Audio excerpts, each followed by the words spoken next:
Assalamualaikum warahmatullahi wabarakatuh. Bismillah, alhamdulillah, wassalatu wassalamu ala rasulillah Muhammadin sayyidil mursalin wa ala alihi wa sahbihi ajma'in, amma ba'du. Ikhwan dan muslimin yang dimuliakan Allah, teman-teman subscriber semuanya dan teman-teman yang menyimak video ini, saya membuat channel kedua. Channelnya itu nanti ada di sini ya, sebelah sini. Itu teman-teman nanti bantu di subscribe juga atau di follow juga, bahasanya begitu. Di dalam video yang kedua ini nanti saya akan membahas tentang masalah pernasapan. Karena begini, ketika saya melihat pernasapan ini sudah bergulir atau sudah berjalan lebih dari 1 tahun, itu masih saja memanas ya. Dan banyak dari pendukung dari kedua kelompok ini, baik yang Ba'alawi atau yang Wali Songo, ada bahasa-bahasa yang disampaikan menurut saya tidak pantas. Karena begini, seseorang yang ketika dia membela satu pemikiran atau ketika dia mempunyai satu pemikiran itu sah-sah saja di dalam ilmu syariat atau di dalam syariat, tapi pemikiran ini harus dilandasi dengan dalil. Dan yang mendukung terhadap pemikiran ini, maka mendukungnya dengan juga pemikiran secara ilmiah atau dengan dasar dalil. Tidak bisa dengan tanpa dalil, atau misalnya bahkan parahnya kadang mendukung dengan cacian dan makian dan bulian serta dengan bermacam-macam tindakan yang sebenarnya tidak legal secara syariat dan juga dengan pandangan negara ini. Oleh karena itu saya tertarik atau tergugah hati ini untuk juga membahas tentang masalah nasab ini. Awalnya saya tidak ingin membahas tentang masalah nasab ini tidak ingin ikut campur tentang masalah nasab ini, tapi saya melihat kok tambah begini gitu. Saya merasa terpanggil untuk juga menyuarakan sebenarnya bagaimana begitu pandangan nasab ini.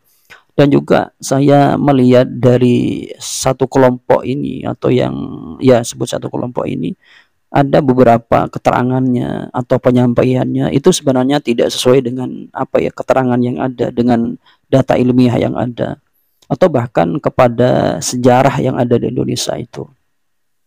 Oleh karena itu saya merasa terpanggil, apakah saya sebagai misalnya sebagai santri atau sebagai sebagai anak muda yang berada di Indonesia, menjadi generasi yang ada di Indonesia, apakah tidak juga boleh bersuara, atau apakah saya tidak harus menyuarakan yang benar ini begini begitu, meskipun nanti data yang akan disampaikan saya itu ya mungkin data yang sudah pernah disampaikan oleh teman-teman kayak gitu. Mungkin kalau nanti sama data yang saya sampaikan, bahasanya itu bukan kayak memulai penyanggahan ilmiah atau fakta sejarah atau yang lainnya, tapi kayak merefresh lagi begitu.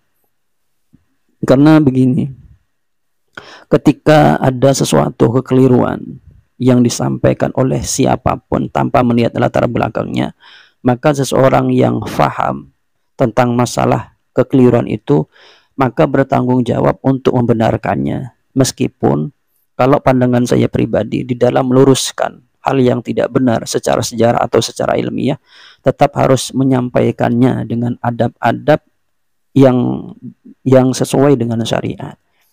Jangan sampai dengan misalnya dengan cacian dan makian, itu kan mencerminkan tidak baik nanti, atau kesannya tidak baik.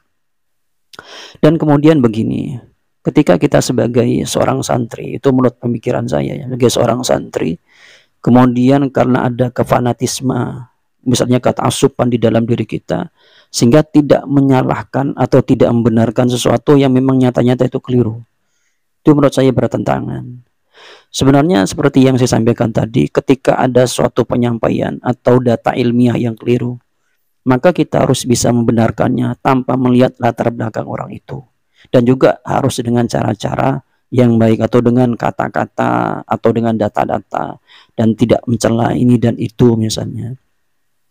Oleh karena itu saya harap teman-teman juga ikut mendukung channel yang kedua saya ini, dan semoga nanti di channel yang kedua kita bisa memberikan edukasi, atau bahasanya itu pandangan-pandangan yang berbeda, atau pandangan-pandangan yang bijak terhadap polemik nasab ini. Saya bukan seperti saya bukan orang bijak, bukan, tapi pandangan-pandangannya begitu. Karena kalau orang mengaku bijak itu kan itu keliru begitu bahasanya. Agar begini, karena ya seperti yang saya sampaikan tadi kan tuh banyak orang menyampaikan yang dengan apa ya bahasanya itu, yang dengan ya dengan macam-macam begitu, yang tidak sesuai begitu secara pandangan syariat. Kan kalau kebenaran itu kalau disampaikan dengan cara yang tidak benar, maka kebenaran itu tidak dilihat sebagai kebenaran, tapi dilihat sebagai misalnya kedustaan begitu. Ya mungkin itu yang dapat kami sampaikan dari kami, kurang lebihnya. Assalamualaikum warahmatullahi taala wabarakatuh.